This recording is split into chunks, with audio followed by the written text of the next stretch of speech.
अक्सर लोगों के मुंह से सुनते मिलता है कि लड़कियां पैसे के पीछे भागती है। जिस पुरुष के पास अधिक पैसे होते हैं लड़कियां अक्सर उसकी ही दीवानी होती है। लेकिन जो सामने मामला आई है, जो घटना आई है, तो इन सारे चीज़ों को एक साइड में रखकर बल्कि ये साबित करती है कि लड़कियां उसके पास ही रहता है जो उसका फिजिकल, इमोशनल, केयरिंग और उसकी तारीफ करती हो। जो सौरव राजपूत जो कि एक जो नेवी ऑफिसर होते हैं, उनके करीब 1.5 लाख रुपया होने के बावजूद भी एक नशेड़ी गजेरी के चक्कर में अपने पति को, मुस्कान ने न केवल अपने पति को छोड़ा बल्कि वो अपने पति को 15 टुकड़ों में काटकर एक ड्राम में भर कर और उससे सीमेंट से चुनवा दिया ताकि किसी को पता ना चले। दोस्तों, एक कुछ भी नहीं कहा सकता कि लड़कियां केवल पैसे वाले के ही पास ही होती है। अगर ऐसा होता तो आज आजकल देखने को मिलता है कि काफ़ी सुंदर सुंदर लड़कियां, जो गरीब और फटीचर किस्म के लड़के, जो ब्लैक, जो इसकी कलर भी देखने लायक नहीं होती, उसके पीछे पीछे भागते रहते हैं। इसलिए नहीं कि उसके पास पैसा है, बल्कि इसलिए कि वो लड़का इस लड़की की नीड पूरा कर रहा है, या फिजिकल हो, या मेंटल हो, या इमोशनल हो, या उसकी केयरिंग हो, लविंग हो, जो भी नीड पूरा करती है, उसी के पास ही आजकल लड़कियां रहती है। नहीं तो इतना स्मार्ट सौरव राजपूत होते हुए भी उन्हें जान गंवानी नहीं पड़ती।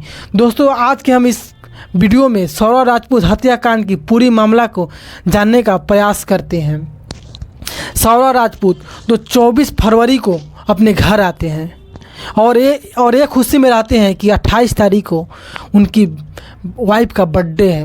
बड़ी ही धूमधाम से सेलिब्रेट करेंगे, कुछ टाइम अपने घर परिवार के साथ टाइम बिताएंगे, उसके बाद फिर वो लंदन अपने काम में चले जाएंगे। सौरव राजपूत जो लंदन में एक मॉल में काम कर रहे होते हैं।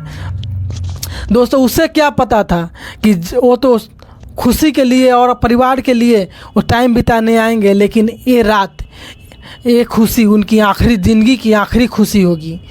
लेकिन कहते हैं ना, वही होता है जो पहले से विधि का विधान होता है।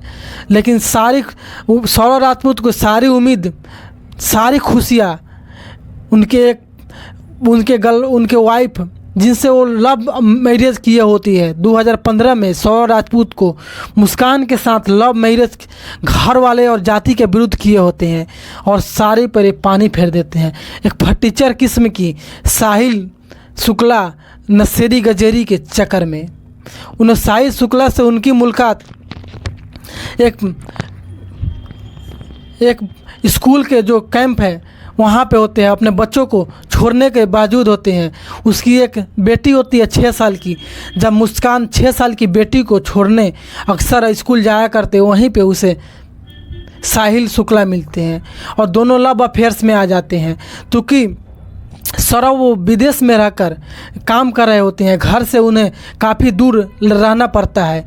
तो जो सौरव राजपूत की जो कमी है उसकी भरपाई साहिल शुक्ला करते हैं और इसी के फ़ायदा उठाते हुए साहिल शुक्ला ने उनके साथ फिजिकल रिलेशन भी बनाते हैं और साथ में नशे करने लगते हैं। साहिल शुक्ला एक नशेड़ी स्वभाव का होता है, वो चरस नशा करना ही उनका मेन काम होता है और इसकी लत मुस्कान को भी लग जाती है और मुस्कान भी उसके साथ ही यही नशे करने लगते हैं।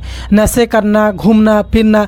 यहाँ एक रिपोर्ट के अनुसार तो ये भी बताया जा रहा है कि मुस्कान रस्तों की कभी घर पे खाना ही नहीं बनाती थी, क्योंकि वो बाहर से ही खाना मंगाती थी। क्योंकि जो उसका हस्बैंड जो विदेश में रहकर काम जो कर रहे हैं, पैसे जो भेज रहे हैं, और इतना ही नहीं बल्कि अपनी आज़ादी के लिए अपने 6 साल की बेटी को अपने मायके में अपने माता पिता के पास छोड़कर खुद किराए के रूम लेकर रहती थी और किराए के रूम में ही रहकर अपने आशिक के साथ एंजॉय करती थी, यहाँ तक कि नशा भी करती थी।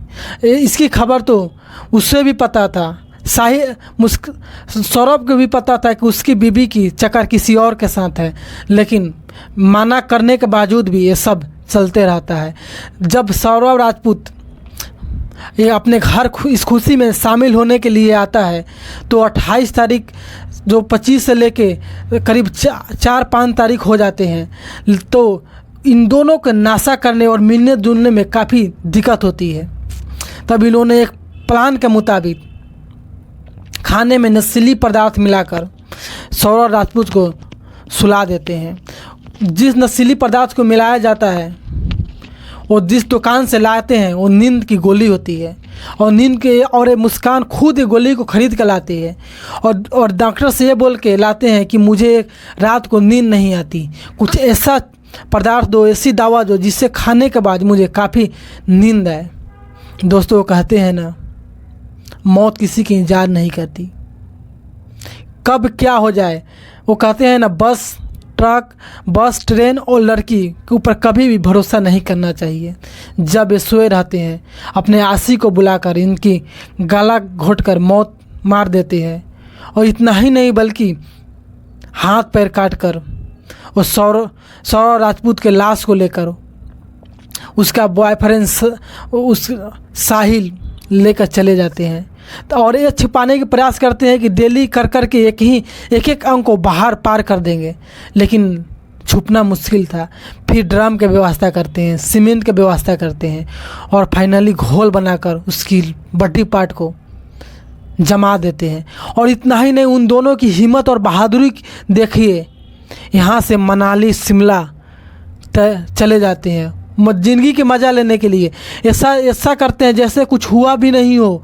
मेंटलिटी देखिए कि आजकल के लड़कों के क्या मेंटलिटी होती है कि एक लड़के कि किसी के मौत का देकर हत्या करके लाश को काट कर रख कर और एक ड्राम में पैक करके खुद ज़िंदगी की मज़ा ले रहे हैं, शिमला मनाली घूम रहे हैं और सारे किस चीज़ों से झूठ बोलकर। और मुस्कान झूठ पर के बुनियादी पर ये रिश्ता टिकी हुई है। जब भी सौरभ के माता पिता जब इधर मैसेज करते, बात करते, तो सौरभ के रूप में मुस्कान के बॉयफ्रेंड साहिल बात करते और बोलते कि कुछ दिन में ही मैं यहाँ आने वाला हूँ।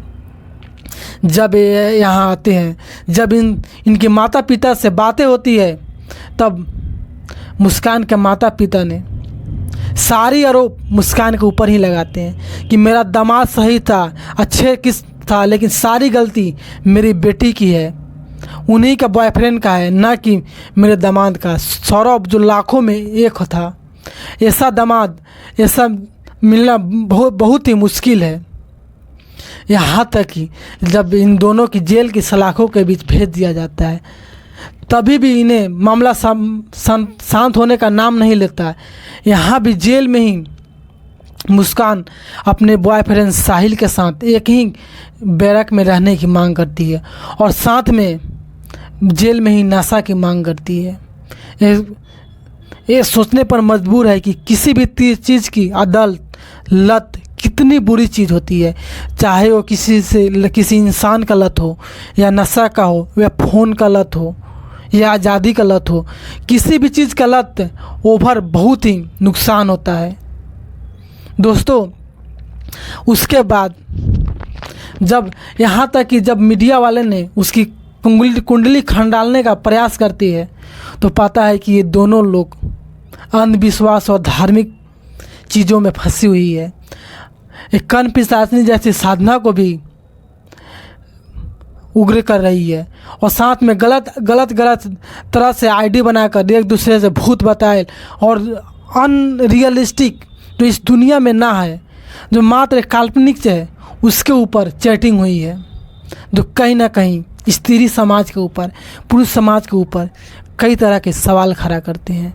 बाकी ये पूरी घटना में आपकी क्या उम्मीद है, आपकी क्या राय है, ज़रूर बताइएगा। बाकी मिलते हैं नेक्स्ट वीडियो में।